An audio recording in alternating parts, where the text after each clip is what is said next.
I rescued a pair of sisters who had been trafficked. However, what I never expected was they turned out to be the vicious villain asses in the novel, committing every imaginable crime. In the original story, they couldn't help but fall in love with the male lead, Makoto, but unfortunately, because they were villains in the book, they were doomed to a tragic end. In the end, the yandere younger sister was shot in the head by the police during her attempt to kidnap the male lead. The Sundra elder sister was plotted against by the heroine, framed, and sentenced to life in prison. So I racked my brains and did everything I could to suppress the male lead Makoto, all just to help the two sisters defy fate. Yet just when I let down my guard, I caught sight of Willow sitting by Makoto's side. The two of them were whispering sweet nothings, smiling so happily together in that instant my defenses crumbled. Willow, this worthless girl, was conquered by the male lead in less than a month. Since that's the case, I will no longer interfere. I'll quietly watch them walk toward the tragic ending already written in the book. Chapter 1, I was helping in the fields, breaking off corn cobs, when suddenly a few lines of bullet comments appeared before my eyes. One read, "How did the villainous sisters end up being trafficked here?" Another replied this part was already in the original novel when the villainous sisters were children.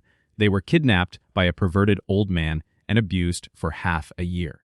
That's why their personalities completely changed. Even the most hateful person has something pishable about them. Yet another bullet comment said, "By the way, these sisters were really beautiful when they were kids." I wish I could jump into the story and adopt them, hearing that my hands froze mid-toffa with the corn. Adopt the villainous sisters. Such a good opportunity. Who else but me should seize it? Chapter 2, less than 1,000 yuan. No way, another person replied, "Then I'll just buy one." The seller said buying one is fine too, 6,000 yuan. The buyer asked, "Wasn't it 5,000? I want the one on the left." Suddenly a childish yet defiant girl's voice rang out. "I'd like to see who dares touch my sister." The crowd burst into laughter. Someone said, "Yo, this little brat has quite the temper." Another replied, "A few beatings will make her obedient." Panting heavily, I pushed my way through the crowd, clutching an old plastic bag stuffed with crumpled bills. I shouted loudly, "I'll take both sisters." And just like that, I spent 1,000 yuan to buy the villainous sisters, who were only a few years old, and bring them home. I had used the last of my grandmother's savings, which she had left me for college in the future. In the dark, dingy main room of our house, the sister sat with expressions full of disdain. I placed a plate of boiled potatoes and a small dish of pickled vegetables in front of them. Our dinner. The sisters didn't budge an inch. The little girl, with a sharp, proud look in her eyes, glared at me coldly.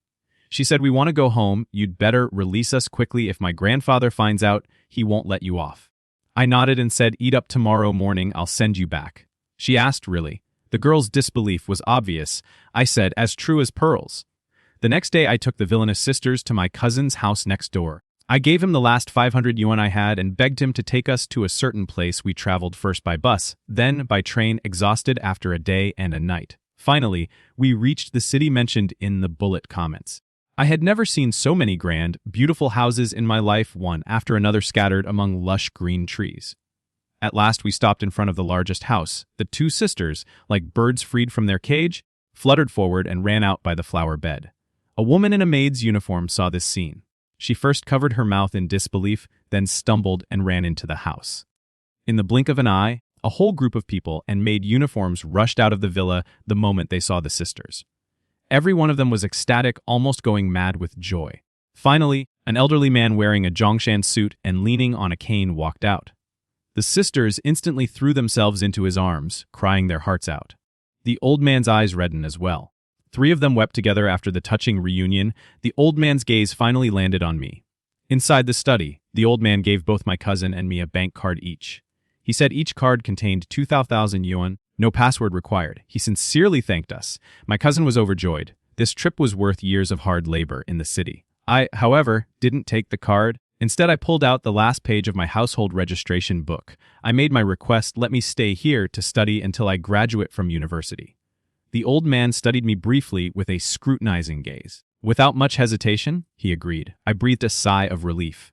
At that moment, I knew I would no longer have to pick corn for others just to pay my tuition. Bullet comments erupted. "Damn, who is this random passerby? He actually defied fate. He saved the villainous sisters from falling into the hands of that perverted old man. Doesn't that mean he's changed the story?" Another bullet comment replied, "No kidding. That might really be the case." Chapter 3, I was already in the 4th grade by now. I could basically understand the content in the bullet comments. Freya and Willow were a pair of villainous sisters. Although they were still very young, only 6 years old, not even in elementary school, yet in the near future they would meet the male lead of this book, a male lead as warm as the sun, optimistic and cheerful. Both sisters would be drawn to him, and before they knew it, they would fall in love with him. But unfortunately, they were only villains in this story, destined to be nothing more than cannon fodder. Their final fates were the Yandere younger sister being shot in the head by the police while trying to kidnap the male lead, and that Sundra elder sister being schemed against by the heroine framed and sentenced to life imprisonment after learning of the sister's fate from the bullet comments. Though I felt a little regretful, I didn't want to overly interfere in the lives of others. This time I made an exception because of my own selfish reasons. I wanted to rely on the Liu family's power to grow up properly, to have books to read and food to eat once I graduated from university and could support myself. I would naturally leave the Liu family, so during this period I must not develop any unnecessary entanglements with these sisters, absolutely not. Chapter 4, after summer break, the old men arranged for me to attend an elite private school, a wide, bright teaching building, a clean and tidy library, a lush green playground. Even the bathrooms were spotless. It was nothing like the school in the countryside, where during class you could smell the stench of the pit latrines. Freya and Willow were also enrolled here. Attending 1st grade, I was placed in the 5th grade. At noon, I was eating lunch in the school cafeteria with my newly met deskmate when a voice suddenly interrupted me. "Brother, I don't want to eat this chicken drumstick." Turning my head, I saw Willow standing behind me with her tray. My deskmate David looked surprised and exclaimed, "George, is this your sister?" I froze for 2 seconds before realizing what he meant and muttered a vague after handing me her drumstick. Willow asked in her sweet, childish voice, "Brother, can I sit here? Someone spilled soup on my seat, so I can't sit there in the cafeteria." Each grade had its own dining section. I was about to make up some excuse to refuse her, but David quickly scooted to the side with excitement, saying warmly, come, little sister, sit here." Then he turned to me and said, "George, your sister is really cute," and indeed Willow was quite pretty. Her eyes were bright and dark, her eyebrows shaped like willow leaves and her nose delicate and straight, a textbook little beauty. I couldn't understand why she came here, and why was this kid so picky about food that she wouldn't eat, that she wouldn't touch. During the whole meal, I was busy picking out onions and garlic for her. Afterward, I had to wipe her mouth, take her to wash her hands, and then send her back to her classroom. "Goodbye, brother. Wait for me after school, okay?" Willow said reluctantly. I looked at her, and my heart was a mess of complicated feelings. According to the bullet comments, the Yandere Willow, after failing to confess to the male lead, would have him kidnapped, locking him away on an island villa made entirely of glass. The house was fitted with dozens, even hundreds of cameras. She even shackled him, never allowing him to step outside someone this Yandere. Could she really have been disobedient and sweet as a child? I shook my head, forcing myself to wake up. I absolutely must not be fooled by her. That night, after finishing my homework, I was preparing to go to bed unexpectedly. Willow came again, dressed in rabbit print pajamas, carrying a pillow and a book in her arms, gazing at me with hopeful eyes. She said, "Brother, I can't fall asleep.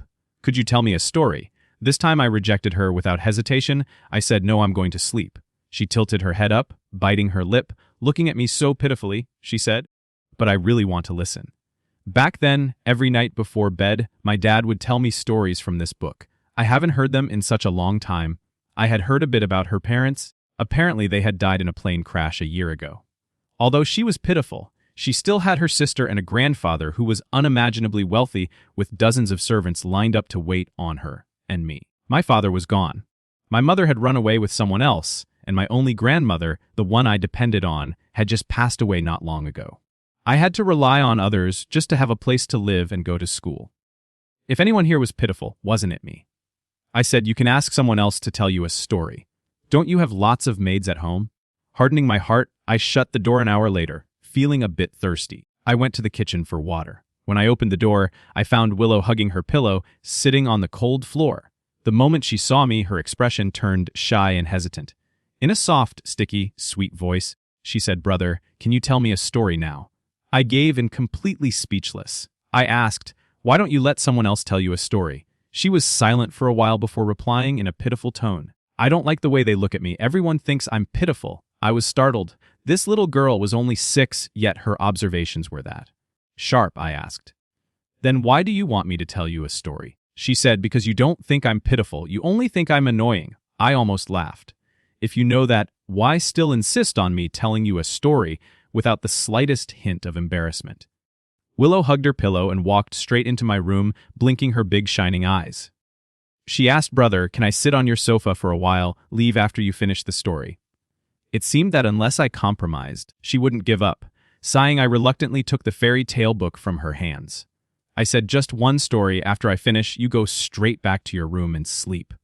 She nodded quickly, like a little chick pecking rice.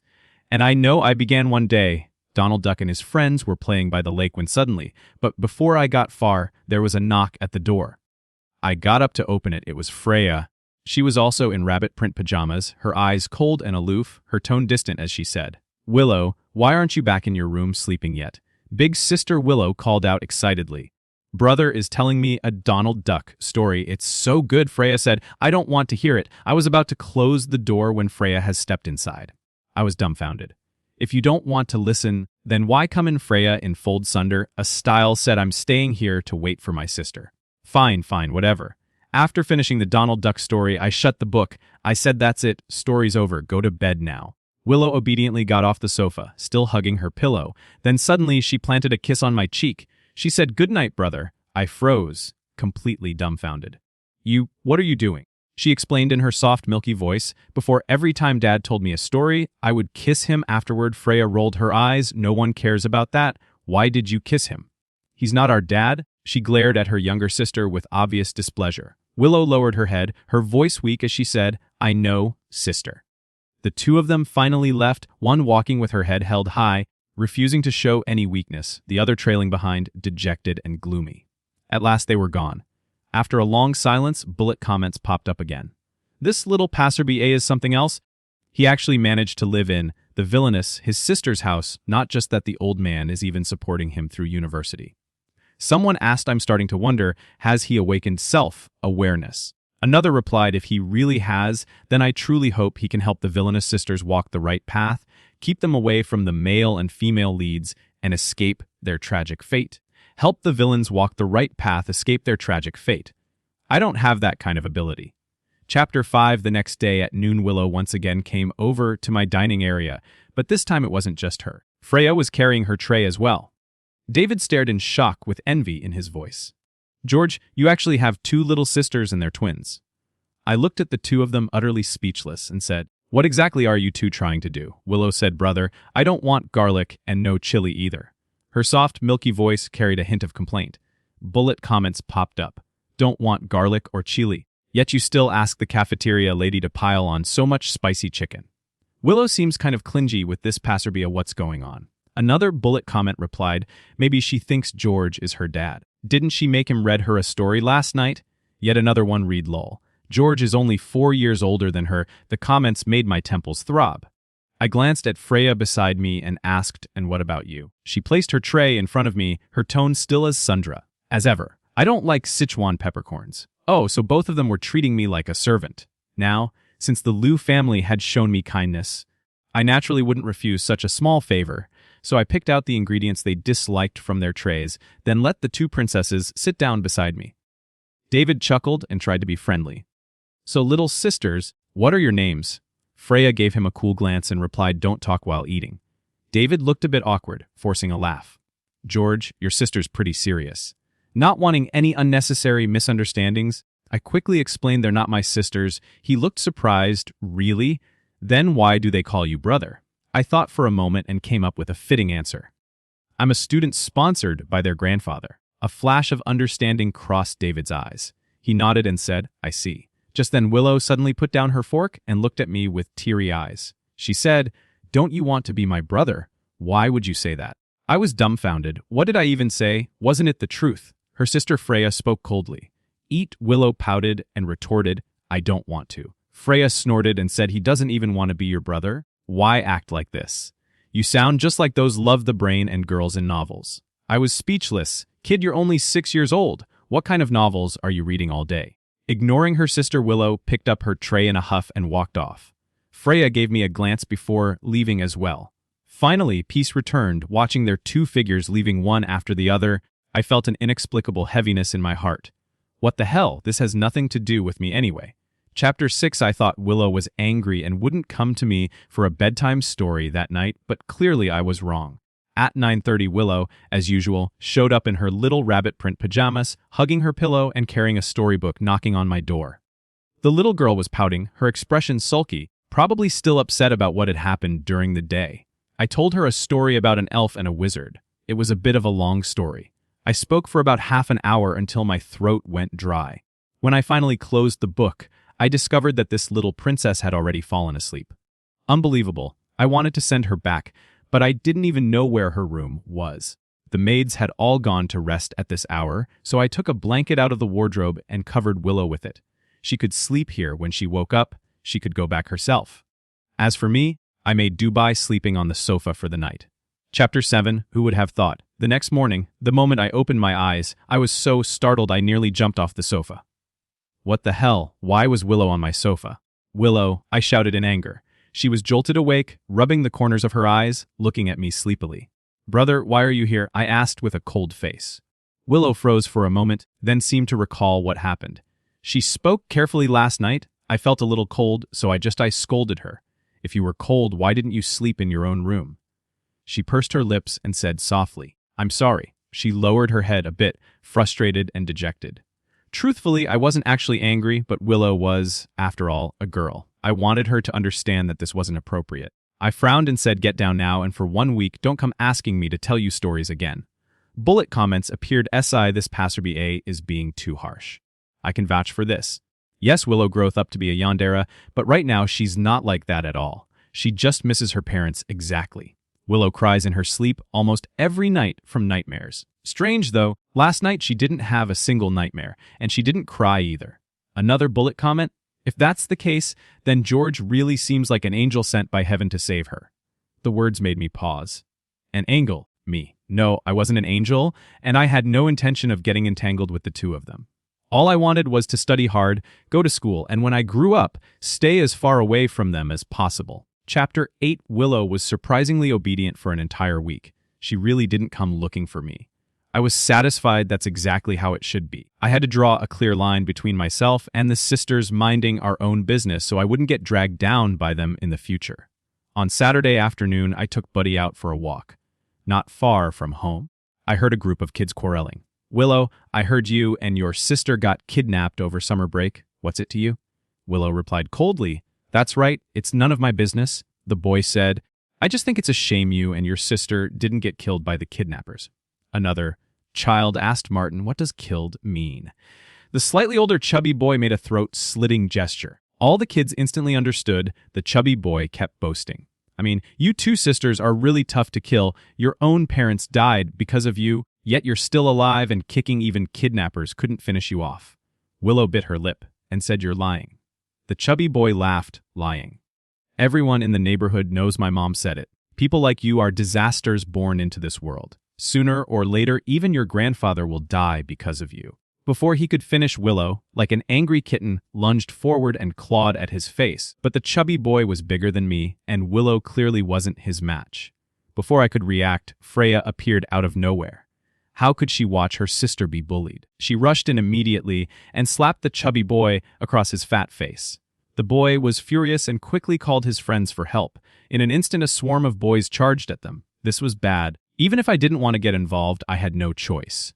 Chapter 9. Stop. I walked over with Buddy, raising my voice. No one paid attention. Wolf, woof, woof. Buddy, worried for me, barked anxiously, so I let go of Buddy, grabbed the chubby boy's arm, and bit down hard. Oh, the boy screamed in pain, his voice like a pig being slaughtered. Everyone froze, stopping their fight, staring at each other in confusion. Who the hell bit me? The chubby boy held up his bleeding arm, furious. I did, I admitted, raising my hand. The kids all gaped at me. Even Freya and Willow stared in shock. The chubby boy roared, Who the hell are you? Before I could answer, Freya stood up and said, Seriously, he's my brother? The chubby boy blinked, then sneered in realization. Oh, you're that country bump in their family adopted, right? What a pitiful sight. 3 orphans lumped together. This brat was begging for a beating. I had never met anyone so obnoxious in my life. I chuckled and said, Not just that you're about to be an orphan too. The boy jumped up in rage. What do you mean? How dare you curse me? It wasn't a curse. I leaned in close, lowered my voice, and whispered something into his ear. He stiffened, turning pale, eyes wide. You're lying, he gritted out. I just smiled. Don't believe me. Then go home and check. Otherwise, why do you think your mom always makes you go out and play on Saturday afternoons? The boy glared at me with hatred, then bolted, shouting as he ran. Just you wait. If I find out you're spreading alive, I'll skin you alive. His little gang looked dumbfounded. Martin, where are you going? They shouted after him. I said casually, his family's got some issues. You'd better go help him like idiots. They all hurried after him, leaving only Freya and Willow behind. Freya had been hurt. Her lip was split, her face scratched. I walked over, crouched down, and asked, does it hurt? Let me see your one. But Freya shook her head and instead asked, what did you say to him? I teased, want to know? Then call me brother, and I'll tell you Freya was completely different from Willow. Willow called me brother every chance she got, but Freya had never once said it, not that I actually cared. I just wanted to tease her. Freya turned her face away, snorting coldly. In your dreams, I shrugged. Oh well. If you don't want to know, forget it. Standing up, I gave them both a casual glance. Aren't you leaving, or do you plan to stand here until dinner, brother? Wait for me. Willow abandoned her sister and came running to me like a kitten trying to grab my hand. Buddy came trotting over too, so the three of us walked off together, leaving Freya standing alone behind us. Chapter 10, that very night Martin's mom, getting caught rolling in the sheets with the driver, became the talk of the entire villa community, and the funniest part was a group of kids had been the ones to find out. From then on, he no longer had any right to mock the loose sisters. His family would instead become the new scandal and laughing stock of the neighborhood. That sharp-tongued mother of his could finally have a taste of what it felt like to be gossiped about behind her back. Not 2 days later, Willow came running to me with good news. Brother, did you hear? Martin's parents are getting divorced, and he's bawling at home. People are saying Martin isn't even his dad's real son now. His dad doesn't want him. His mom doesn't want him either. He's so pitiful he's become a kid nobody wants. I was working on my English test paper, my hand pausing for just a second. I didn't know if what I had done was truly right, but according to the bullet comments, his parents were destined to divorce sooner or later. All I did was make it happen. 6 months earlier, I asked, why are you so happy about someone else's parents divorcing? She said, of course I'm happy. He always mocked and attacked me before. Brother, you're amazing. You even made Martin, that big bully, cry like a dog. It wasn't me who was amazing, it was the bullet comments. She huffed, humph, if he dares laugh at me again, I'll laugh him to death instead. I sighed, don't just fight with people like that next time. If you meet someone like him, stay away, understand. She nodded obediently. Got it, brother. Next time someone believes me, I won't fight. I'll just call brother to handle it. Willow sat across from me, resting her chin in her hands, staring at me with sparkling eyes as if stars were shining inside them.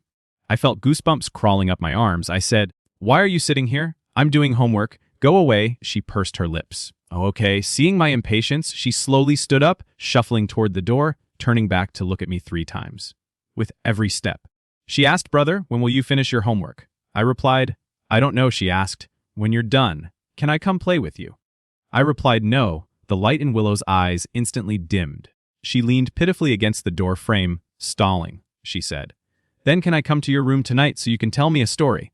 The 1-week punishment is already over.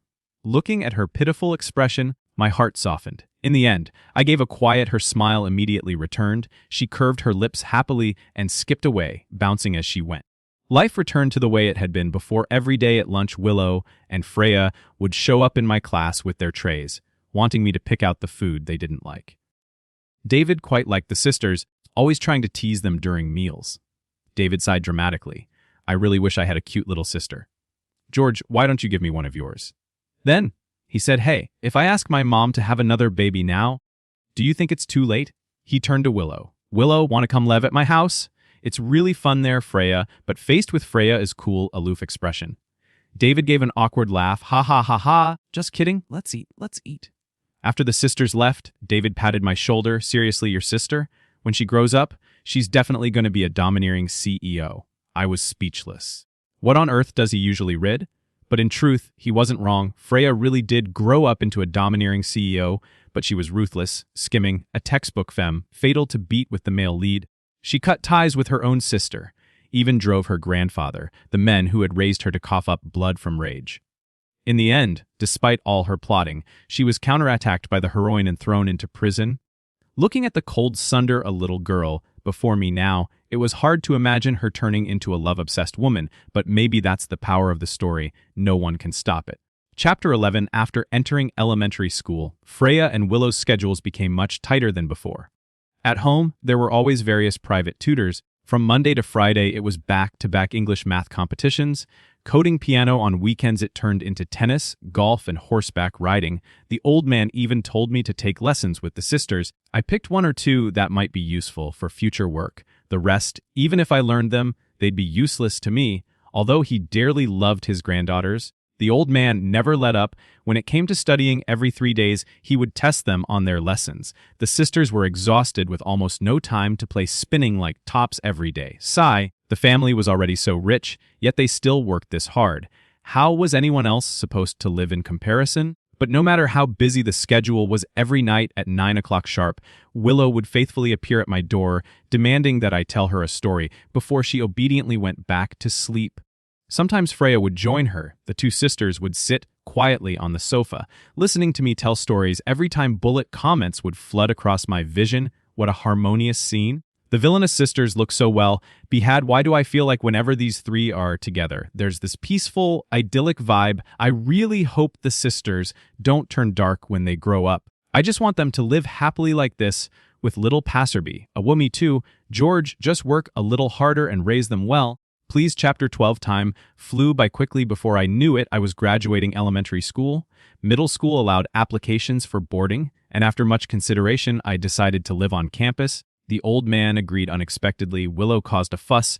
If brother is going to live at school, then I want to live there too. I refused to be swayed by her. I said, whatever. Even if you live at school, I'll be in middle school, and you'll still be in elementary. Our dorms won't even be close. Hearing this, she frowned and thought hard. Then she said, so all I need to do is catch up and get to middle school quickly.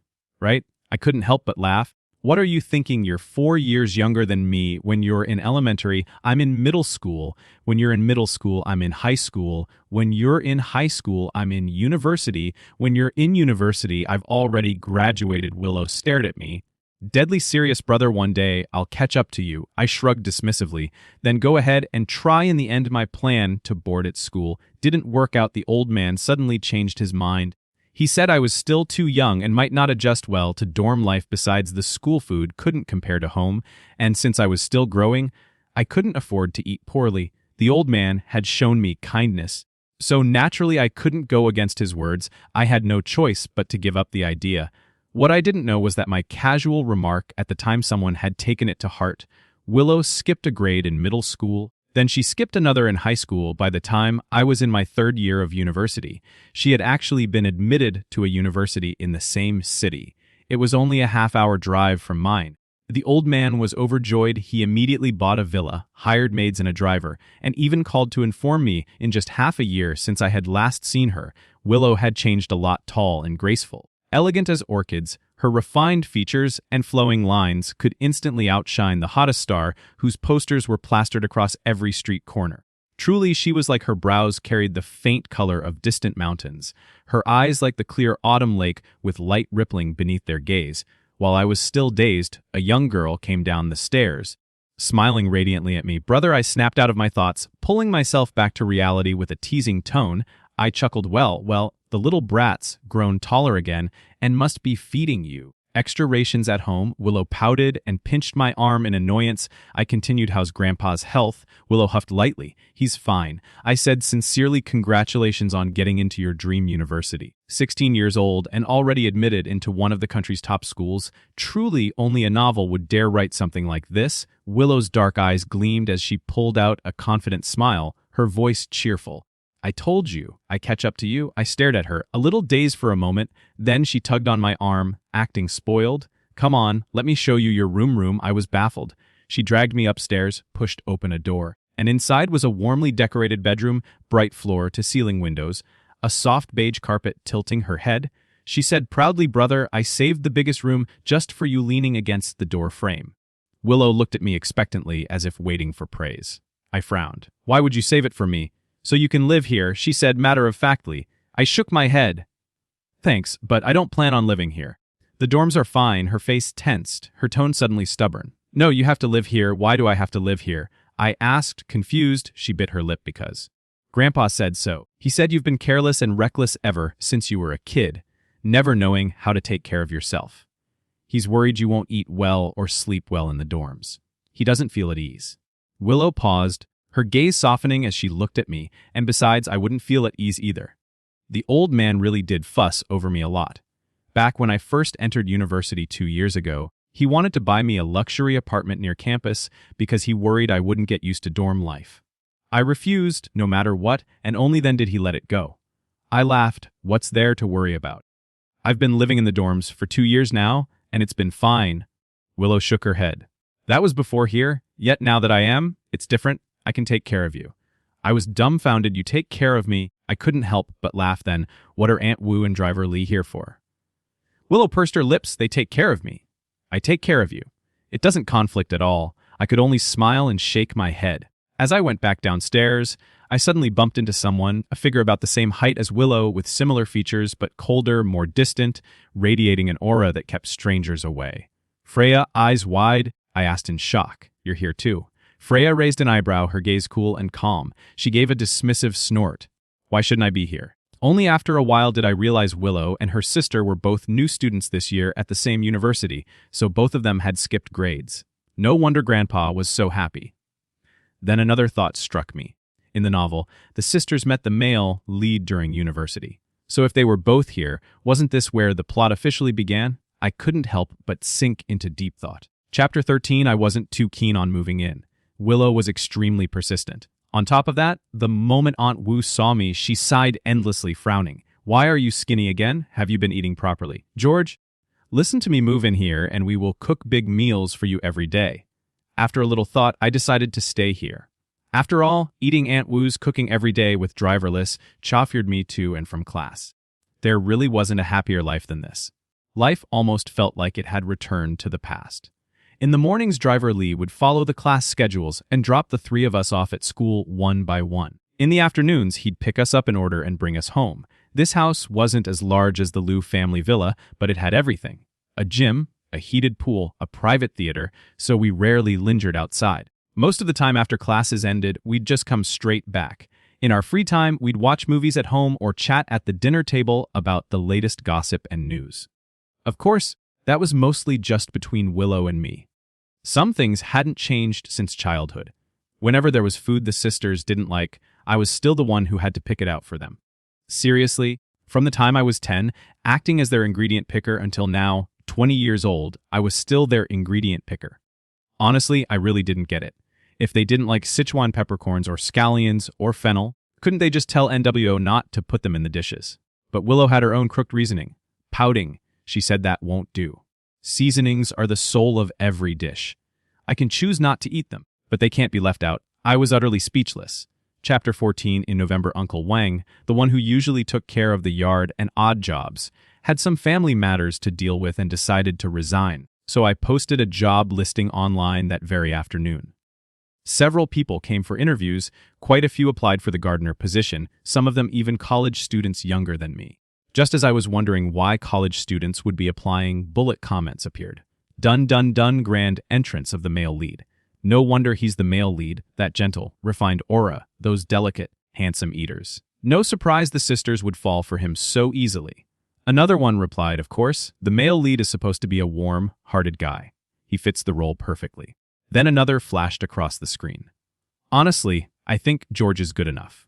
Someone shot back, good or not, he's just a passerby, and now that the male lead is here, he can go find a corner and stay out of the way. Other comments read, who understands me? I seriously don't want to see the sisters end up ruined just because of some male lead. I only want to see George and the Low sisters leave happily together.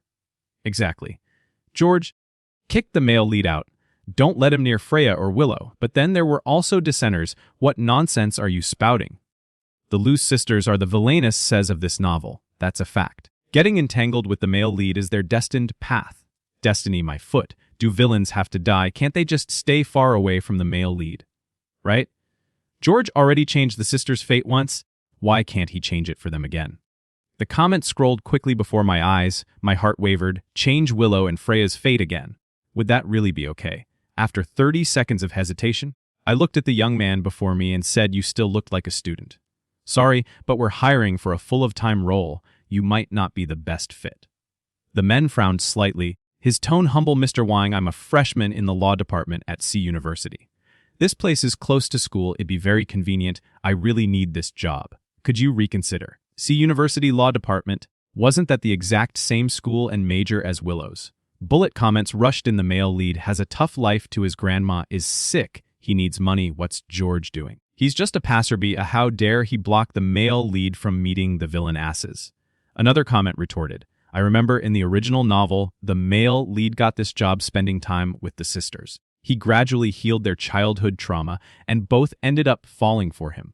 Since that was the case, I thought for a moment before saying, if you're looking for work, there's a cafe not far from here. It's run by a buddy of mine, and they're hiring. The pay and benefits are pretty good. I can give you his WeChat, you can work there part-time." A flicker of disappointment crossed his eyes, but he forced a smile and said, "All right, then thank you very much." Bullet comments exploded again. What a despicable passerby, a forcefully tampering with the plot. I actually think George did the right thing. The farther the male lead is from Willow and Freya, the better. What the hell then? What's the point of watching any? Yeah, I want to see the villainess as fall for the male lead. But others chimed in, I don't think a novel's storyline can be overturned so easily by some passerby. Maybe there's still going to be a twist. Chapter 15, the last bullet comment, had it right. I really had no power to control the course of the story. The next afternoon, just as I returned home from school, I found the male lead Makoto sitting in the living room. "George, this kid came here looking for work. I heard his grandma is sick and he needs money for her treatment. I felt sorry for him, so I decided to let him stay." Wu Auntie pulled me aside and lowered her voice. There was no way I could oppose her decision. Wu Auntie had worked in the Liu family for over 20 years, and even in front of grandfather, her words carried weight. Maybe this was the power of the plot itself. I couldn't stop it. There was never a chance I could. Makoto spoke apologetically. "Mr. Wang, I'm sorry. I didn't think the cafe job suited me, so I came here to tell you." But then Wu Auntie, I could already guess what he wanted to say. Forcing a smile, I replied, "It's fine then. Just do your best here." By evening, Willow and Freya returned home one after another. Makoto froze at the sight of the bright, beautiful girl before him. His eyes lit up, his voice tinged with joy. Willow glanced at him in confusion, frowning slightly, and Makoto hesitated, scratching his head before replying, "You probably don't know me. I'm also a freshman in the law department at C University. My name is Makoto." Willow nodded absent-mindedly. Makoto seemed to want to continue chatting, but seeing her distant attitude, he awkwardly shut his mouth. The next second he froze again, his eyes glued to the doorway. Freya stepped in, dressed in an off-switch to trench coat that accentuated her tall figure and elegant demeanor, her eyes calm and indifferent. She walked straight past without noticing the unfamiliar face in the living room. Heading upstairs, Freya had mild cleanliness issues. Her first routine upon getting home was always to shower Makoto, who had been about to greet her stiffened midsole. He just stood there staring blankly as she disappeared up the stairs. Chapter 16. After working here for a few days, Makoto began to get the hang of things. Since it was only a part-time job, he could only come over after classes, working about 4 hours a day. Not only was he hardworking, but he was also observant. After finishing his own tasks, he would even take the initiative to help Wu Auntie with household chores Friday night, maybe because it was the weekend and he had more free time. Makoto even went into the kitchen to lend Wu Auntie a hand. By the time I came downstairs, he had already set the table for us. He even went so far as to pick out the chopped chili from Willow's steamed fish head with chili peppers, and he peeled all the shrimp for Freya, truly worthy of the warm and caring male lead. Attentive and considerate. Within just a few days, he had already figured out the system when dinner began. Willow frowned slightly as she looked at the perfectly cleaned fish meat in front of her. "Wu Auntie, could you get me a bowl?" she asked, when the bowl was brought over. Willow deliberately picked up a piece of the fish with chili and placed it in front of me. Her eyes were hopeful, her tone laced with a bit of spoiled sweetness. As she said, "Brother, help me pick it out," I pushed her hand away, warning, "Stop being difficult." Willow looked pitiful, her voice soft. "Please," I replied bluntly, "get lost." Normally, if no one helped her, she would just let it go, but now that someone had picked things out for her, she still had to act all fussy. I wasn't about to indulge her. Willow sighed, pulling her bowl back with a face full of tragedy. She muttered, "Brother is so stingy." Freya, on the other hand, didn't touch the bowl of peeled shrimp in front of her, not even one when the dishes were cleared. Makoto's expression didn't look too good. Wu Auntie explained gently to him. You probably didn't know. Our two young ladies here don't like anyone else picking their food for them, not even me. The only exception is George. They don't like anyone else touching their bowls. Bullet comments rolled across the screen. Hey, the more they dislike the male lead now, the more they'll regret it later. This is definitely heading into Aang's territory. The villainous sisters are just waiting to be slapped in the face. It's all George's fault that Passerbia stole Makoto's spotlight. Another comment said, don't worry, the blue sisters are destined for the male lead. No one can take that away. Ever since Makoto appeared, the hostility toward me in the bullet comments seemed to increase. I tried my best to keep calm and not let it get to me. Chapter 17, I realized things were starting to spiral out of control when Makoto's grandmother from his hometown came to Sea City for medical treatment. Wu Auntie, feeling that they had no support in Sea City and not even a place to stay, suggested that Makoto's grandmother live in the Liu family's villa during her treatment, which meant our current residence. Wu Auntie has always been the softest and kindest person. Back then, because I had lost my parents at a young age and entered the Liu family alone, she felt sorry for me. That's why she's doted on me and cared for me all these years now. She felt the same way about Makoto, thinking he was pitiful, so she extended a helping hand. Originally, this would have been an unquestionable act of kindness, but when that person happened to be the male lead of this story, Makoto, I couldn't help but feel a sense of unease. After settling his grandmother here, Makoto began spending more and more time in the Liu household, and since he attended the same school and was in the same year as Willow and Freya, his relationship with the sisters visibly grew closer. What's more, Makoto and Willow were even in the same major. Twice I saw them discussing group assignments together, Kay beside Willow, his gaze brimming with tender indulgence. The bullet comments came flooding in, mocking me. Ha ha, George, the Passerbia has completely broken. Watching Willow and Makoto grow closer, yet powerless to do anything about it. He has some skills, sure, but so what? No one can stop the romantic storyline between the villainous sisters and the male lead.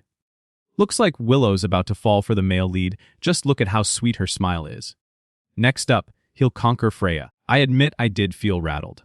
Willow was that easy. Less than a month and the male lead had already won her over. Didn't I already eliminate all the risks she faced as a child? And yet she still couldn't escape the clutches of the storyline. Forget it, whatever happens with them is their business after all.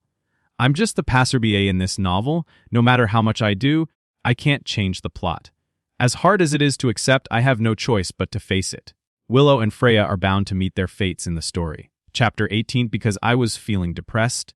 I went to a bar to drink around 8 o'clock. My phone rang. It was Willow calling. I directly hung up. 5 minutes later, she called again. I hung up once more, another 5 minutes, and right on time. My phone rang again. Just as I was about to power it off, the ringing abruptly stopped. 10 minutes later, it rang again. This time it was Freya calling without hesitation. I shut my phone down completely. Since I couldn't change the fate of the sisters, I figured I'd better stay away from them. In fact, from childhood until now, I had always warned myself to keep my distance from the loose sisters, and yet I still let them occupy such an important place in my life. From now on, I have to draw a clear line with them from here on. Bridges are bridges, roads are roads. I must never get dragged down by them.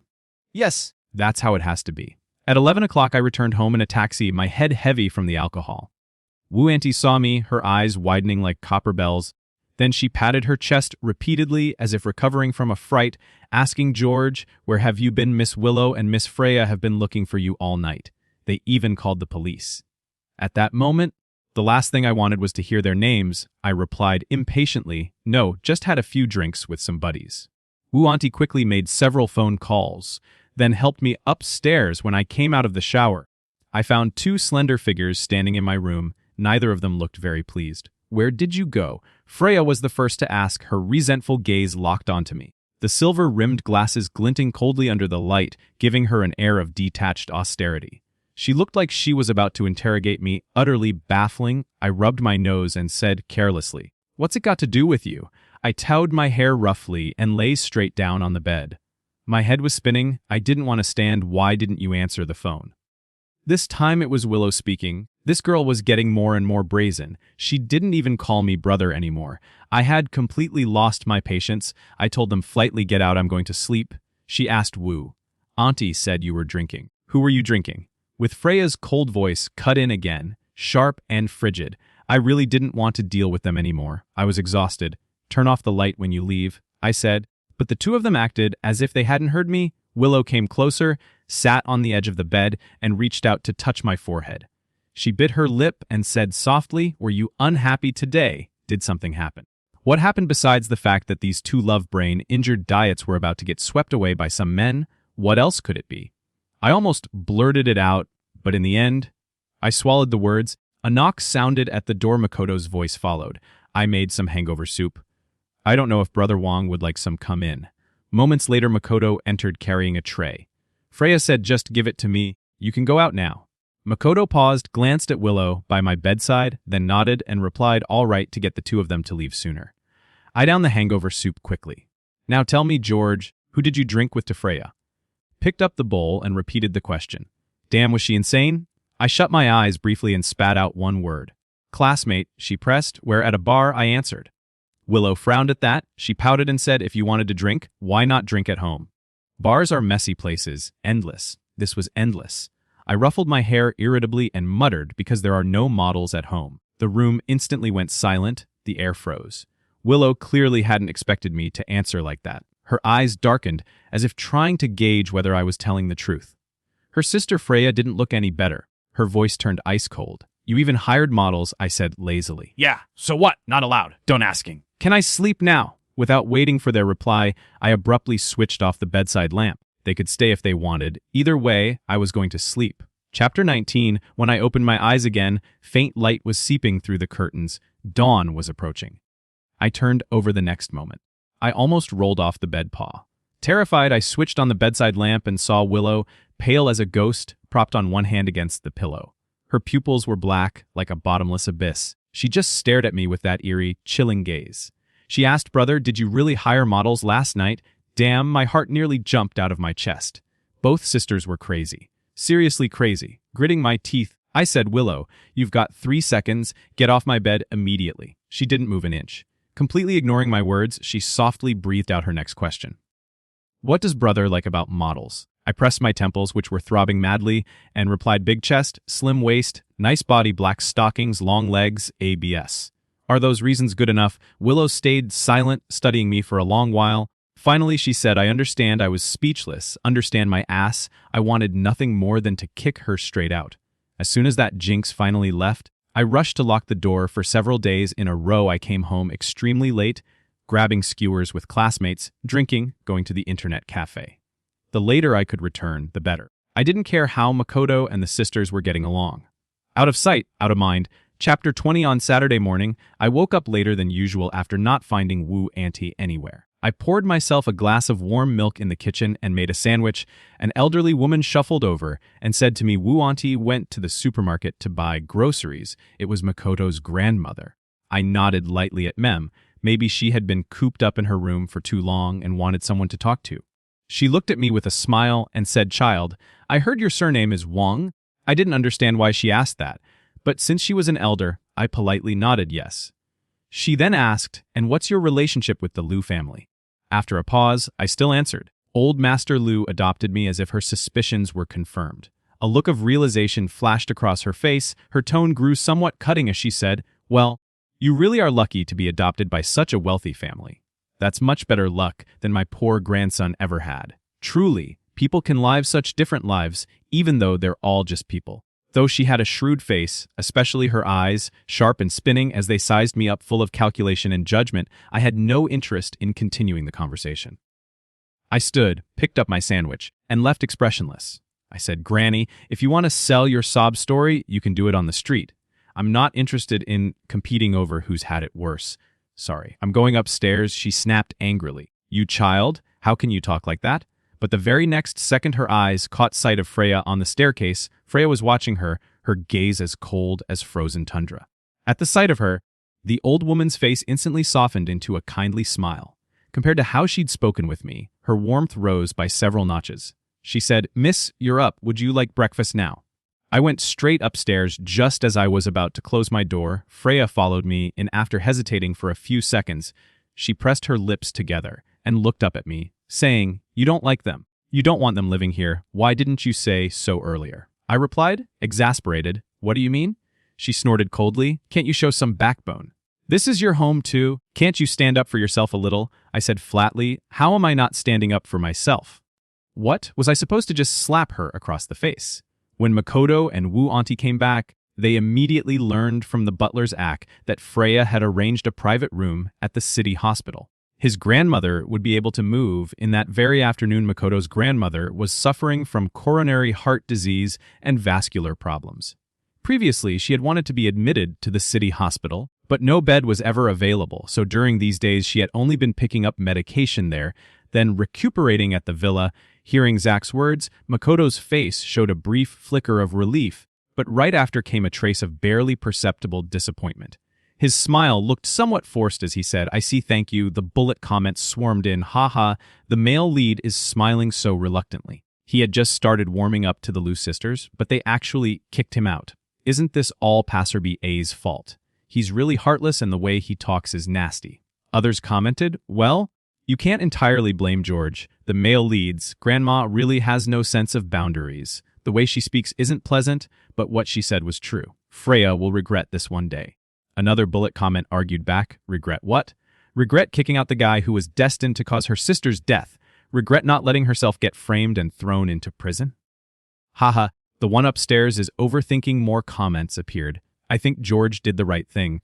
The further the male lead stays away from the sisters, the better he can date the heroine all he wants. Just don't involve our villains." Finally, a comment popped up. "Quiet Willow's coming downstairs. She definitely won't agree to letting the male lead move out." I looked up. Sure enough, Willow was coming down the stairs. She must have just woken up. There was still a trace of drowsiness on her face. Makoto quickly adjusted his expression and said politely, "Miss Liu, you're up. Good timing. I wanted to thank you for taking care of my grandmother." During this time, Willow processed the situation, tilting her head slightly. She asked, "You're leaving already?" Makoto stood there silently, eyes full of words. Left unsaid, finally he sighed. "Yes, my grandmother is being admitted to the city hospital. Freya helped us find a room from now on. I'll probably need to look after her, so I won't be able to keep working here." Upon hearing this, Willow immediately turned to Wu Auntie and said, without hesitation, "Wu Auntie, have the butler give him an extra 5-month salary." Makoto froze. A shadow crossed his face that was clearly not what he wanted to hear. The bullet comments exploded. How could Willow humiliate the male lead with money like that? Wait, what you call that humiliation? I'd love to be humiliated like this every day. Exactly. They're just classmates right now. Makoto's grandma came to the city for treatment. They let them stay here for half a month for free. And now she even gave him an extra 5-month salary. How is that a villain? She's a living saint. Another comment chimed in. So what in the original? The Yater of Villainous insisted on tying the male lead down, even if it cost her own life. She never thought she was wrong. The next one wrote, "Forget it. That kind of ending is unnecessary. Willow's so beautiful as such a wealthy grandfather and is both kind and loving. Why shouldn't she deserve a perfect ending?" Agreed. Honestly, I think it's great the male lead is leaving thanks to George. The villain sisters escaped their childhood tragedies. They don't need redemption anymore. Chapter 21. After Makoto and his grandmother moved out, the house finally returned to peace. I didn't know if I had once again interfered with the plot, nor did I know if things like this would come back again, but at least for now it was safe. Time passed quickly in the blink of an eye. 2 years had gone by. I was about to graduate. After more than a month of searching, I successfully landed a job, $13,000 a month, 9 to 5 weekends off. I was quite satisfied. Wu Auntie, however, was puzzled. She hesitated before asking me, "George, why don't you go work at Liu Corporation? The old master already arranged a position for you once Willow and Freya graduate. We'll all be going back to city. It'll be inconvenient for you to stay here alone." True enough, this place was at least a 200 hryvnia, the Liu family's ancestral home. Once Freya and Willow graduated, they would return to City A, and Wu Auntie and Driver Lee would also pack up and leave by then. Only I would be left here. How should I put it? A long time ago, I had already made up my mind. Once I graduated from university, I would leave the Liu family that way. I could avoid being dragged down by staying too close to the villains. I was just a minor passerby in this book. My biggest wish was simply to survive quietly to old age. Although I had relied on bullet comments to gain some cheat codes and achieved nearly 10 years of counterattack, I didn't know if I would continue to be so lucky in the future. Nor did I know whether the Low sisters had truly broken free of the plot, as a small character in the novel self-spreading was my instinct. Yes, there was reluctance in my heart, but I believed that with time, I would adapt, and so I became a standard office drone every day. I worked diligently and cautiously at first. Driver Lee would insist on picking me up and dropping me off, but he already had to drive Freya and Willow to and from school every day, plus handle my commute. It was far too tiring.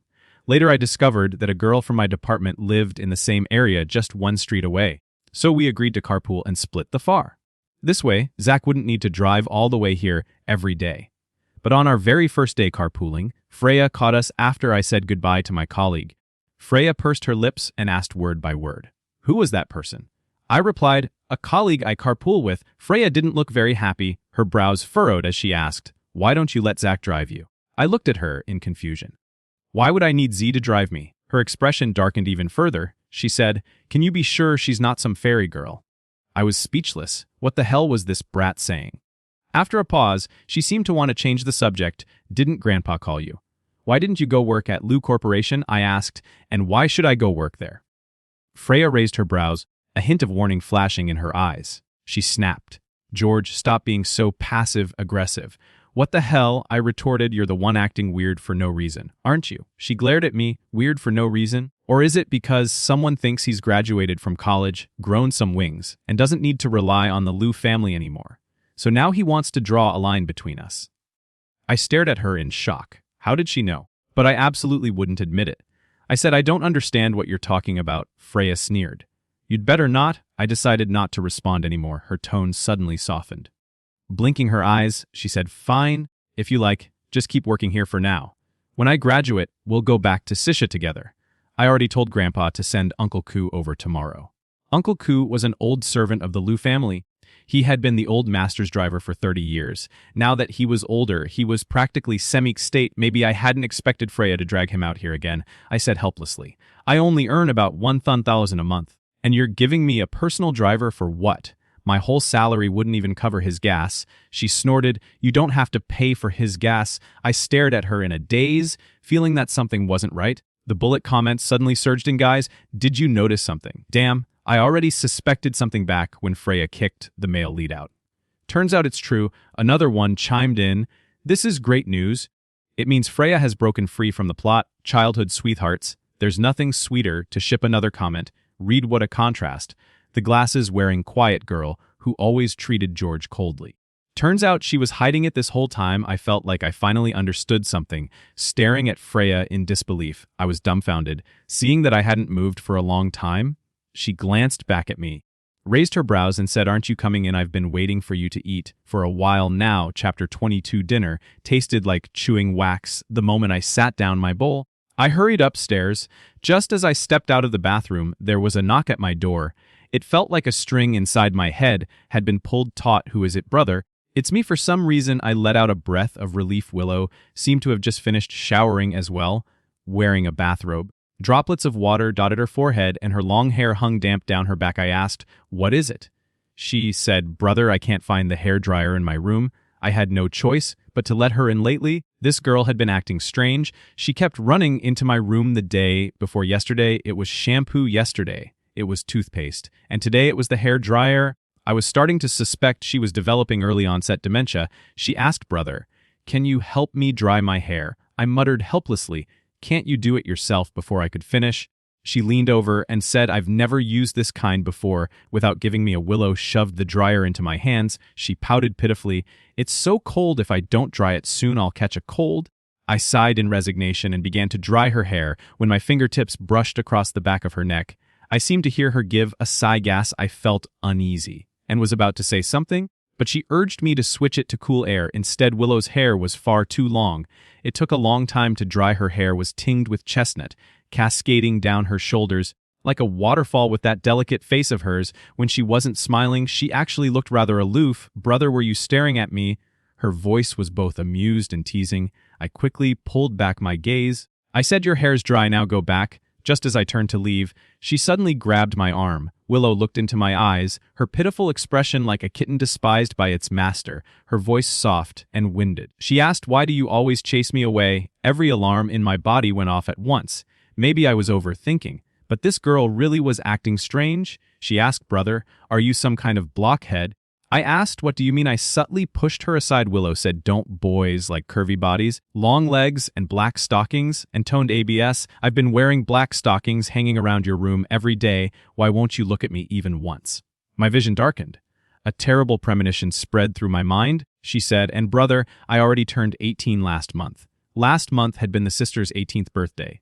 The old master even came here specially for the occasion." I frowned. "Of course I know you're of age, but what does that have to do with me?" She said, "Of course it has to do with you. Being an adult means I can take you now." Willow's lips curved into a smile. She raised one hand, hooking it around my neck. Her bright eyes overflowed with a charming, intoxicating allure. My temples throbbed violently at that moment. Lines of bullet comments flashed above me. Holy shit, I knew it would come to this. Sure, healthy love is important, but twisted love is the most. When you meddle with someone else's fate, you have to bear the consequences yourself. George must understand this. Now, another bullet comment appeared. "Let's be real, Makoto and the female lead already got together ages ago. But since there were no villains to mess things up, their relationship turned bland, always bickering. There's nothing left worth watching with the male lead and female lead. They're just an ordinary couple lost in the crowd. What I want now is the extreme push and pull between the villain's sisters and George." Another bullet comment said, "One's cold on the surface, but burning inside. The other pretends to be a good girl, but is secretly I ship them so hard." Willow asked, "Brother, what's wrong?" Noticing the shift in my emotions, Willow looked at me curiously. I tore my eyes away from the bullet comments, my expression stiff. "No, nothing. I just feel like resting a bit." Willow asked with a hint of reluctance, "Brother, are you very tired? Should I stay and keep you company?" I said flatly, "No need," she replied. "All right then, brother, rest early. I'll come by tomorrow morning." As soon as Willow left, I pulled out my suitcase and began packing. The bullet comments burst out in discussion. "What is George doing?" I assented, "Obvious, he's running away." Someone replied, "Wait, isn't this stupid? Why take a suitcase? Does he want to announce it to the world?" "Exactly, if you're going to run, just grab your bank card and go. No clothes, nothing else. That way no one suspects anything."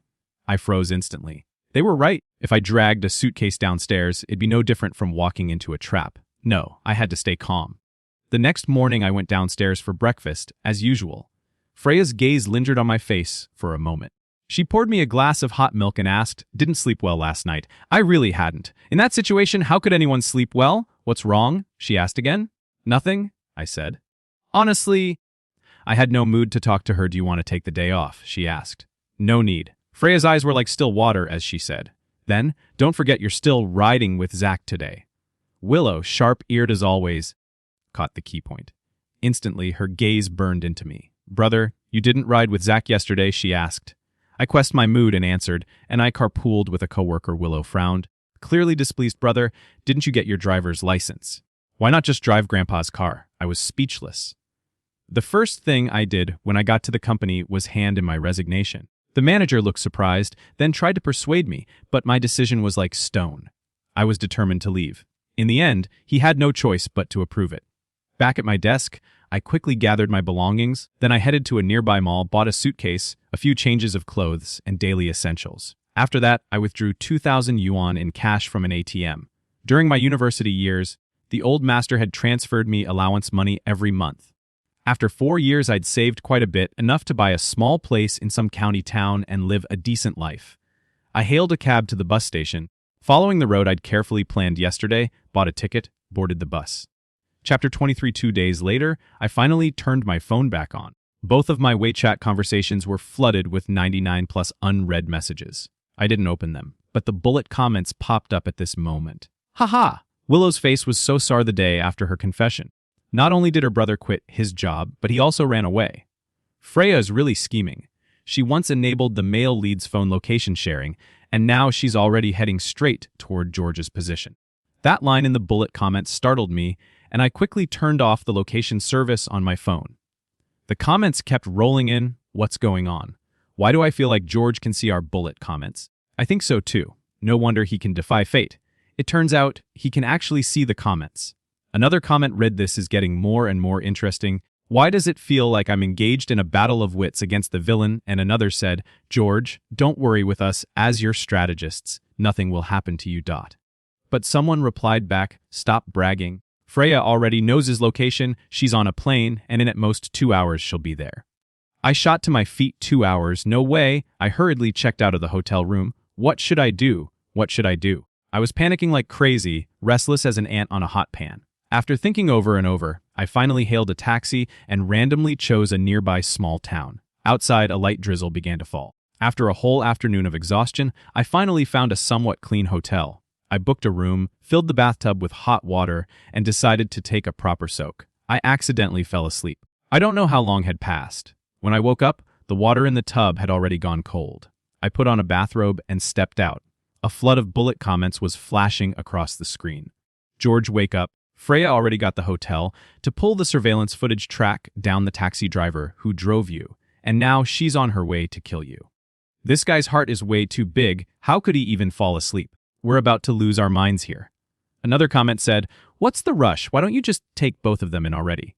I can't wait to see a 1v2 storyline." But the very next bullet comment countered, "That's a yander of villainous we're talking about. Did you see those long legs? Are those even legs? No, they're the spring waters of the same A1V2. You'll just get drained dry, George. Run, retreat, retreat, it's over. Our boy doesn't have long to live." My eyes widened the next second. A knock really came at the door. Extra story chapter 1. If time went back 12 years, I would still choose to send Freya and Willow back to the Liu family, but if it went back 2 years, I definitely wouldn't have stopped the male lead Makoto from having any interactions with the two of them. I don't understand where things went wrong. Freya isn't even a yandere, so why did she suddenly turn dark for no reason in the second month of being trapped inside this manor-like castle? I finally paid the price for meddling in other people's business now. No matter how much I regretted or beat my chest in frustration, its useless bullet comment scrolled across above my head. So this is the place in the original novel where Freya imprisoned the male lead. Looks like a man, must be worth a fortune. Another comment replied, "You probably don't know how rich your grandfather is. Even if you add up the top 10 on the Forbes list, it still wouldn't match Oldman Lowe's wealth. He's just discreet and low-key." The next bullet comment read, "I also want a rich lady to keep me, even if it means doing nothing every day, just eating, idling around, not studying, not working. I'd still take it. Wake up already, your drool from dreaming just dripped on my head. If Freya doesn't work out, Willow's fine. 2. I'm not picky." Another comment chimed in, "Anyone got some pee? Splash it on them to wake them up." I stood by the floor-to-ceiling window, rubbing my temple. Suddenly, I heard movement at the door. I turned my head back. It was Freya. She wore a black dress, tall and coldly beautiful. A pair of silver-rimmed glasses perched on her sharp nose, giving her an aloof, ascetic aura. I looked at her and suddenly felt like I should take back what I just said. She really did look like a yandere girl straight out of a novel. "Have you eaten?" Freya walked over, her tone casual and ordinary, as if nothing had ever happened between us, as if she hadn't kept me imprisoned here for an entire month. I stared at her coldly, saying nothing. Seeing my unfriendly expression, Freya instead let out a soft laugh and came forward to take my hand. She said, "Come on, I'll go downstairs with you for dinner." This house was huge, almost as big as the Lute family's ancestral mansion. The servants working here were all well-trained except for Freya. None of them spoke a word at first. I almost thought they were all deaf and mute on top of that. The manor had bodyguards. I didn't know that at first. One night when I tried to escape, I managed to avoid the servants in the house. But before I could even reach the artificial lake across the way, several men in black suddenly surrounded me. They dropped in like the secret guards from an old wuxia novel. I was so angry I nearly went mad. It felt like Freya was treating me as if I were some kind of criminal. Chapter 2. I asked, "When can I go out?" She said, "The winter break isn't far off now. Where should we go have fun?" Freya handed me a bowl of soup, her tone casual and indifferent. I really wanted to dump that bowl of soup over her head, but since this whole house was filled with her people, I could only suppress the fury in my chest.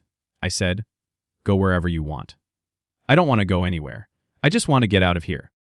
She said, "Willow is looking for you. Right now isn't a good time to leave." I laughed. I'd rather she find me than be locked up here. Hearing this, Freya paused for a second, then smiled faintly and said, "You don't seem to understand Willow's temperament very well. If she found you, the first thing she would do is lock you up too, and the guards would only be even stricter than here." The bullet comments popped up. Freya is actually telling the truth this time. George Willow just begged her grandfather a few days ago to buy her an island. Do I really need to say what that island is for? Another comment said that's nothing in the original story. Willow imprisoned the male lead on an island later when the male lead tried to escape and she caught him. She immediately had people buy a few tigers and lions from Africa. I was speechless. The next comment replied, looks like staying with Freya is actually safer. Honestly, I don't think George needs to go against Freya at all right now. She's genuinely just worried that Willow might find you and do something bad to you, which is why she keeps you here. Another bullet comment agreed. Yeah, George, your situation is completely different from the original novel. You're not Makoto like the heroine, but kept being ambiguous with the loose sisters at the same time, constantly flip-flopping between the heroine and the sisters.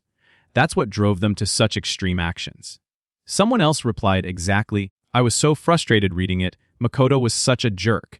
He'd act all deep and say he wasn't good enough for the heroine, pull that love is letting go nonsense, and then openly flirt with the two.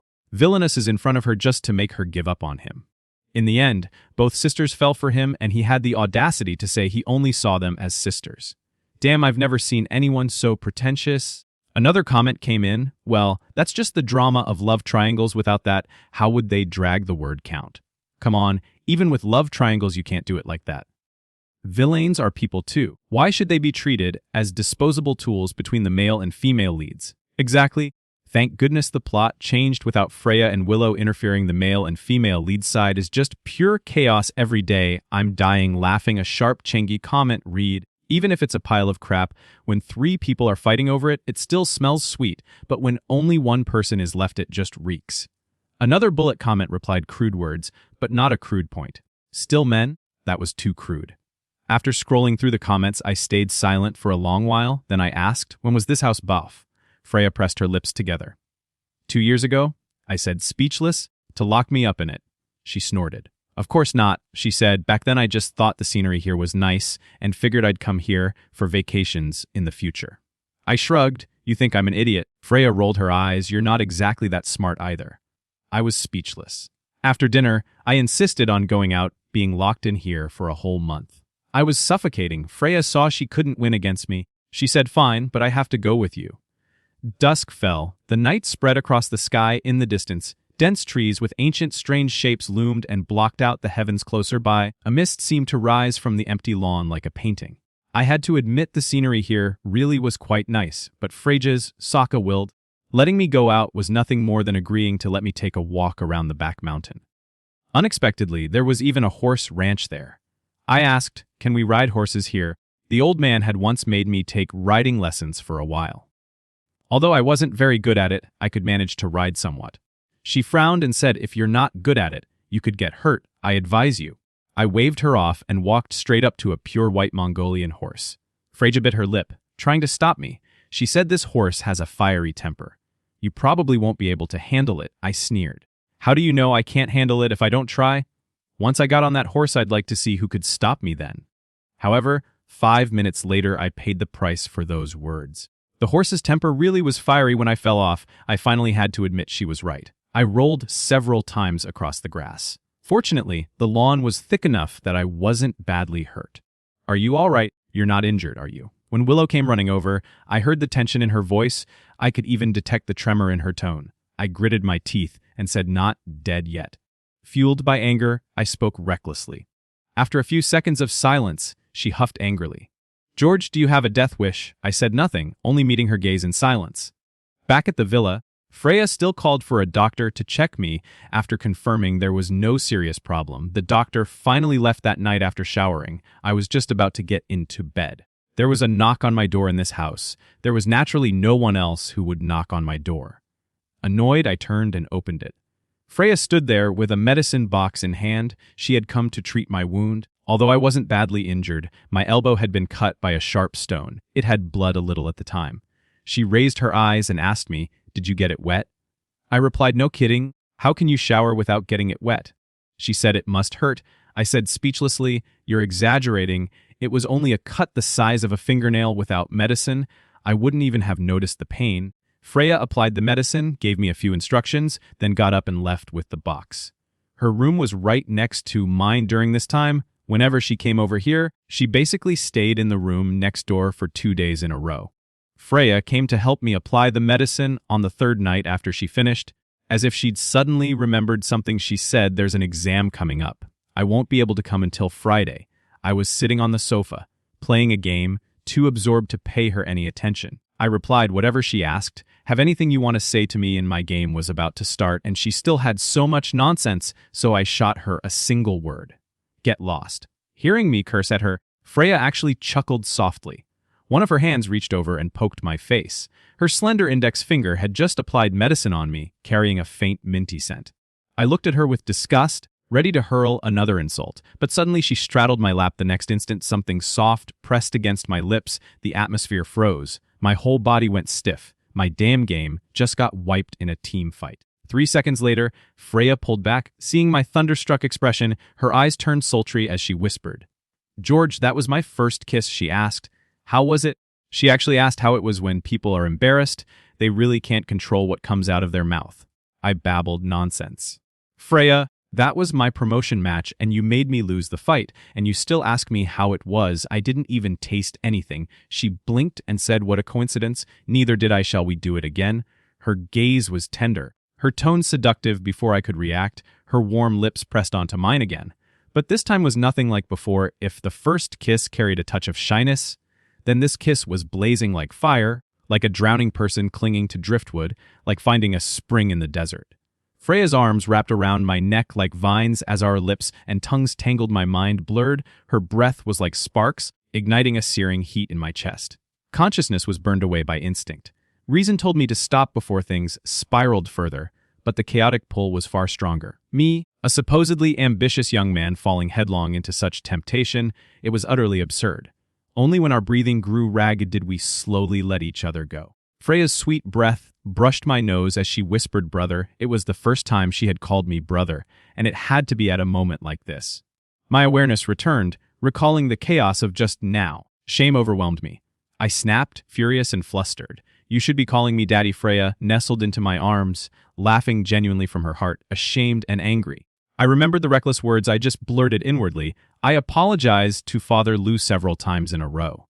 After driving Freya out, I rubbed my throbbing temples and was about to take another shower. That was when the bullet comments appeared. "Bro, did it feel good just now?" My mind exploded and the blood in my body froze for a long moment. For the first time, I actually spoke back to the bullet comments. "I asked you. You saw that. Holy shit, then how are we any different from being filmed in some cheap porn?" I was going insane. The comments replied, "Haha, quit messing around. Don't worry, George, we can't see it. Of course the system censors that kind of scene. We're just imagining it ourselves." The next comment said, "Which means please answer our questions seriously. Did it feel good just now?" I held my forehead. I asked, "Are you people really that open? You talk about stuff like this with random strangers online." They shot back at, "Like that really hurts. Aren't we brothers?" "Yeah, men around here, if we call each other brothers, then there's no holding back. So tell us, did it feel good?" Another comment chimed in. "Judging from the reset screen, you two were still on the sofa, so it probably didn't go further than that since it was your first time. Of course you take it slow." The next bullet comment read, "So they only kissed." That's my guess. All right then, got it. I was speechless. Chapter 3, Friday. Freya came as scheduled after finishing her exams. Maybe because of what happened that night. The moment I saw her, I felt a vague sense of awkwardness, along with a trace of guilt. For the first time since childhood, I was feeling this inexplicable emotion toward her. Unbelievable. I decided to go upstairs early, take a cold shower, and calm myself down. "Where are you going?" Freya called after me. "Sleep," I said. She snorted coldly and asked, "Are you avoiding me?" "No," I replied. She said, "Take a walk with me for an hour. Didn't you want to go outside? Tomorrow we will go to the city." I hadn't been outside in over a month. There was no way that sentence wouldn't tempt me. I turned around, stared at her seriously, and said, "Then we're just walking, nothing else." Freya looked at me, her eyes soft and alluring. "Then what do you want to do?" I really underestimated a woman scheming. After the walk, Freya practically shadowed me step for step, back upstairs. The moment we reached the second floor, she couldn't wait, hooked her arms around my neck. The next second, she stood on tiptoe and kissed me. No time to even think. After a fierce clash of lips and tongues, my competitive streak was fully ignited. How should I put it, anyway? When I came back to my senses, I was already carrying Freya and tossing her onto the bed. Fuck, what the hell was I do? I tried to slam the brakes, but she wrapped her arms tighter around my neck and kissed me again. Freya really knew how to kiss well-trained material, this one. Wait, what the hell was I even thinking? God damn it, I tried to break again? But Freya whispered coquettishly in my ear. It's seriously. And then I lost my head again with the experience from last time. I was already adept at running my hands through her hair. She too was completely absorbed, giving it her all, and it even felt like we were breaking into new territory. I clearly sensed Willow's body trembling.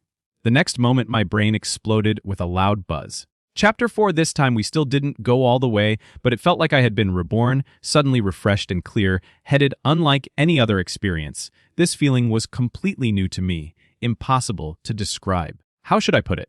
It was like I had just opened the door to a whole new world. After all, I've already at this age. I've never even dated a girlfriend before. Of course I'd have normal needs, and out there some things you want to try, you have to pay money for, not to mention it's unsanitary, risky to Freya, on the other hand, even offered aftercare service. After it was over, she blushed and asked me how it felt.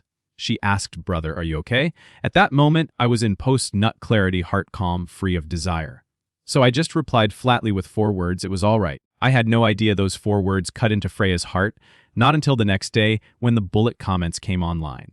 George, what exactly happened last night during the blackout? Freya cried. I was confused. I asked what happened to her. The comments replied, we want to know too, but her phone screen was full of mosaics. The system automatically censors it. We couldn't see anything from what we could observe, though it looked like she was practicing some skills, if you know what I mean. That's why we're asking you, George, what happened last night. Honestly, I really didn't want to discuss this kind of thing with a bunch of bullet comments, so I replied seriously, nothing happened between us last night. The bullet comments fell silent for a moment. Then one said, "Bro, don't tell me you couldn't get it up." I was speechless. Another chimed in, "I get it, then it's normal the first time. Don't worry about it. Don't take it to heart. Just keep." I was speechless. And another added, "Just saying. If you really do have that problem, we could always look into outside help. You know what I mean?" Once again, I was speechless. Chapter Freya was true to her word. The next day she really did take me to the city. It was only then that I realized I wasn't in City B, nor in City A. Instead, I was in an entirely different city, over 300 km away from both. My interest in staying there vanished instantly. I had originally planned to have a classmate pass on a message from me, but here I didn't know a single soul. Who could I even look for? Maybe, sensing my dark mood, Freya explained, "Willow's been desperately searching for you. I had to be cautious, but in another 2 months, let's go on a trip to Europe together, okay?" I had no patience left to wait. I asked, "So if she keeps looking for me, you'll just keep me locked up here forever?" she said. "Of course not. This winter break, I'll be starting my internship at Luke Corporation. At that time, I'll bring up our situation to even if Willow refuses to accept it, she wouldn't dare defy his word." That wasn't necessarily true. I remembered what the bullet comments had said, that in the original novel Willow, the Yandere went against her grandfather's wishes and even turned against her own sister, all for the sake of the male lead. I wasn't saying Willow would definitely do that, but in this novel, maybe that was simply her character setting. Wait, I replayed her words in my mind. I asked, "What exactly are you going to tell your grandfather? What situation between us?" Freya lowered her gaze, the corner of her lips curling into a faint smile. She said, "What? Don't want to take responsibility for me." Responsibility. She had the nerve to say that. What had I done to her? It was always her scheming and seducing me, not the other way around. I looked at her seriously and said, "Freya, if you're not afraid of angering your grandfather to death, then go ahead and tell him." She tucked a strand of hair behind her ear, pondered for a moment, then said each word slowly. "George, stop worrying. So I can tell you 2 things?" She held up one finger first. "Grandfather isn't nearly as stubborn as you think. Second, whether or not you're ready to take responsibility for me, I'll tie you to my side. From this moment on, no one will ever be able to take you away from me, not even Willow." I didn't want to argue with her about this anymore. The car fell into silence.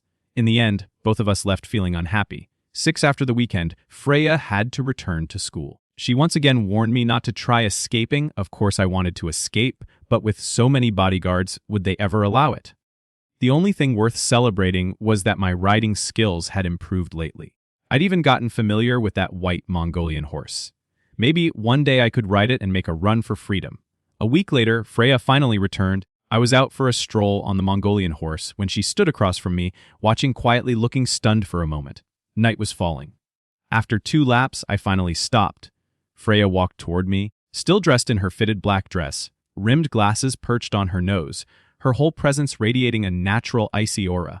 When she came close, she naturally slipped her arm through mine. She said, "Your riding skills have really improved." I paused, glancing at her sideways. "It's all right," I said. She asked, "Have you eaten yet?" "Yeah," I replied. We returned to the villa.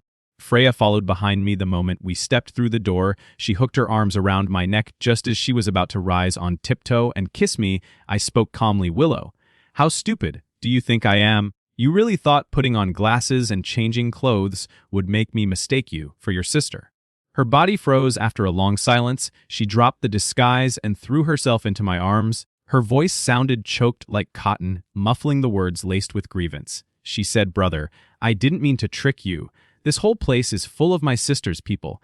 If I didn't disguise myself as her, I never could have gotten in."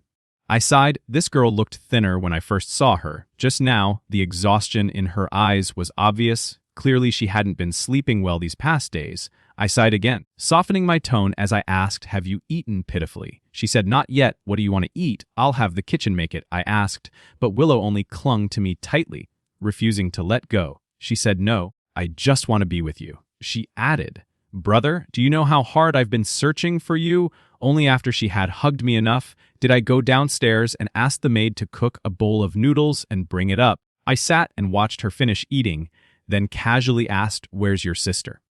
Willow's face instantly darkened, her expression filled with resentment. "I don't want to talk about her," she said. I replied, "You don't want to talk about her, fine, but I need to remind you, she's your elder sister. Whatever you do, don't forget that." Willow looked straight at me, her eyes brimming with jealousy.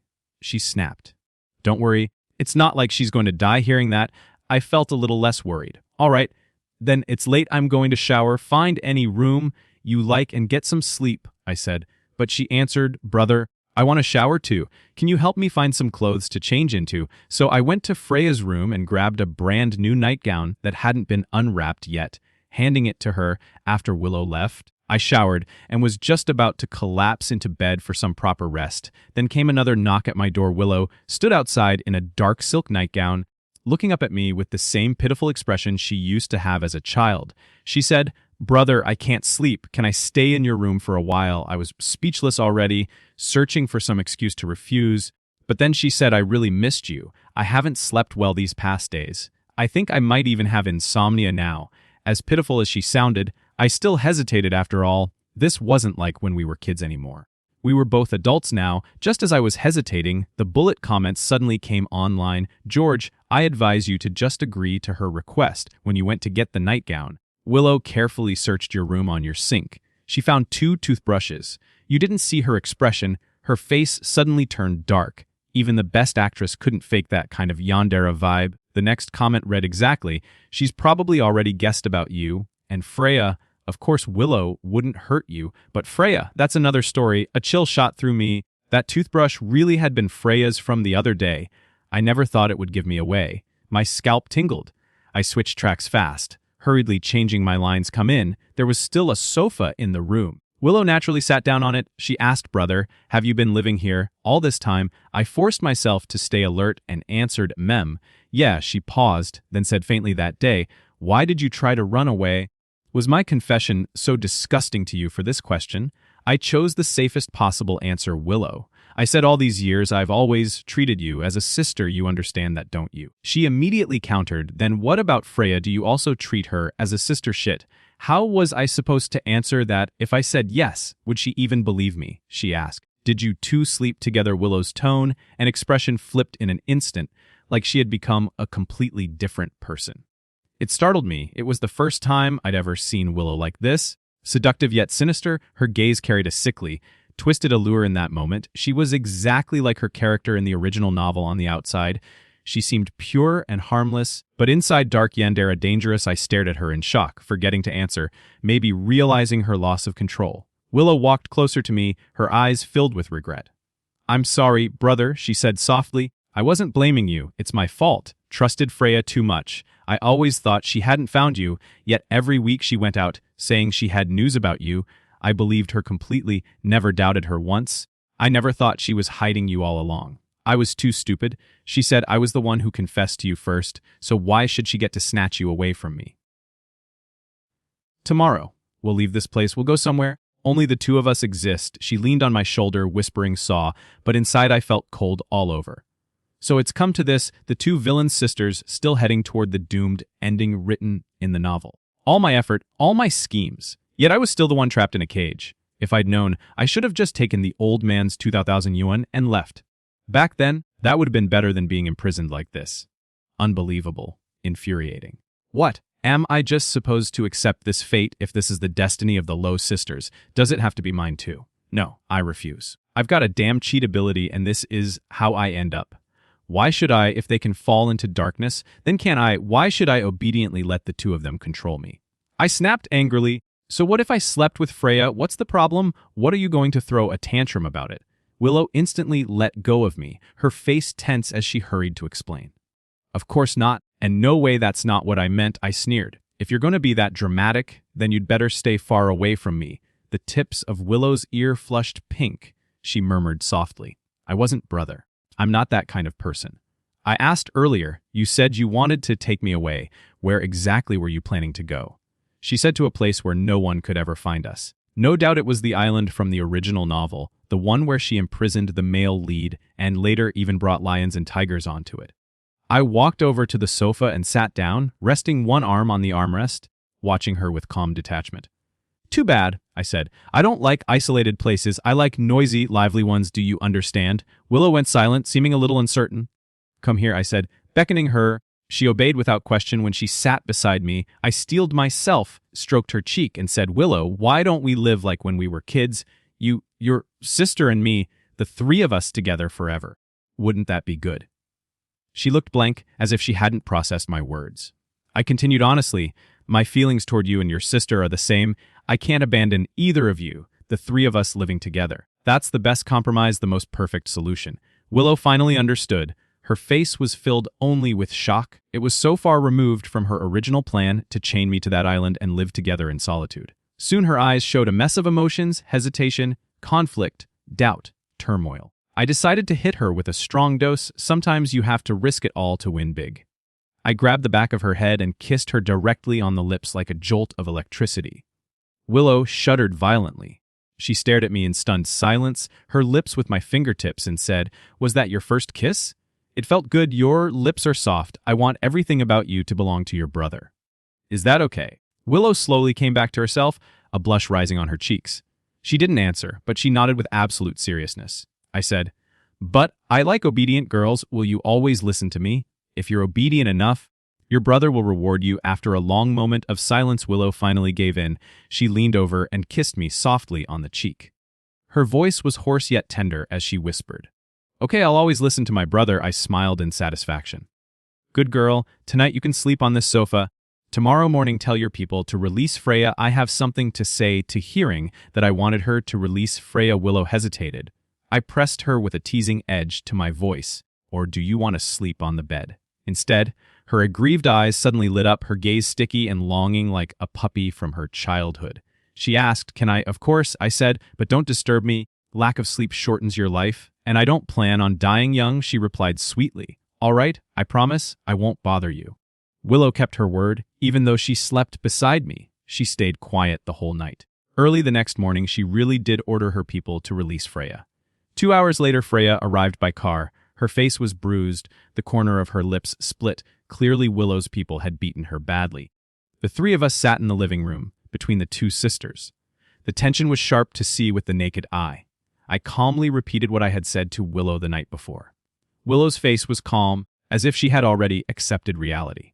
Freya, on the other hand, looked utterly shocked, dumbfounded, and demanded I repeat myself again. When she heard the exact same words, her composure shattered. She screamed, George, don't you dare. I will never agree to this. I expected that much. After all, she was such a sunderer. But this was even better. I never actually intended to go that far anyway. At last I could walk out of here openly and legitimately, I said. Since you don't agree, then I'll just leave with Willow. I sincerely hope you can give us your blessing, Willow. Let's go. The calm expression on Willow's face instantly switched to delight, as if fortune had just fallen from the sky and knocked her senseless. Her sister, on the other hand, looked ready to cough up blood from rage. She shouted, "George, if you think you can dump me, forget it." I turned around, coolly meeting her eyes with a calm smile. "So what you mean is you agree Frey is people?" contracted sharply. She glared at me, silent. I said, "Willow, let's go." The moment the words left my mouth, Freya rushed over, grabbed my arm, and spat through clenched teeth. "I agree. George, don't you dare think you can ever get rid of me in this lifetime." And so I returned to Haking friends, classmates, familiar shopping malls, familiar streets. Everything felt harmonious and natural. Indeed, life is precious, love is valuable, but if it's for freedom, both can be cast aside. Aunt Wu asked me if things abroad were fun. It seemed Freya and Willow had covered up my running away incident for me. I said it was fun. "Next time I'll take you, Zach and Uncle Koo with me," she said. "Well, that's wonderful. Our George is finally grown up. He can take us. Old folks abroad to play now," and Wu chuckled happily. Freya and Willow continued their schooling. I planned to look for a new job after all. I still had to stay here for at least another year before I could return to city. Too bad. I actually liked my previous job. It was easy, and the relationships were simple. And I went and screwed it all up that night. I was browsing job listings on my computer when there came a knock at the door. I got up and opened it. "Brother, can I sleep in your room?" To Willow smiled radiantly. She was wrapped in nothing but a towel hanging loosely over her, revealing glimpses of pale skin. As if afraid I'd refuse, she quickly added, "I can sleep on the sofa." I was about to agree when Freya appeared, long wet hair clinging to her shoulders, water droplets still trailing down her fair face, clearly fresh from the shower. She said, "I want to sleep here too. I'm doomed. Could these two possibly be any bolder?" Even though Aunt Wu, Zach, and Uncle Koo's rooms were all downstairs and they normally wouldn't come up, still this was way too blatant. I thought for 1 second, then came up with a solution. I said, "Only one of you can stay. Settle it with rock, paper, scissors." 30 seconds later, I opened the door again. Willow flashed me a victory sign. "Brother, I won," she said. I chuckled, lifted my hand, and rewarded her with a gentle pat on the said good kitty. I said, bullet comment scrolled by Elma. I finally saw Freya's phone screen. This time she was searching how to win at rock, paper, scissors. "Sizz, you've got an IQ of 140. Could you not be this ridiculous?" Another comment crying here, who can even tell the difference between George and an emperor. At this point, I want to live like this too. And finally, one more message of blessing. "George, you have to stay happy. The villain sisters are all yours now. Stay happy, okay?"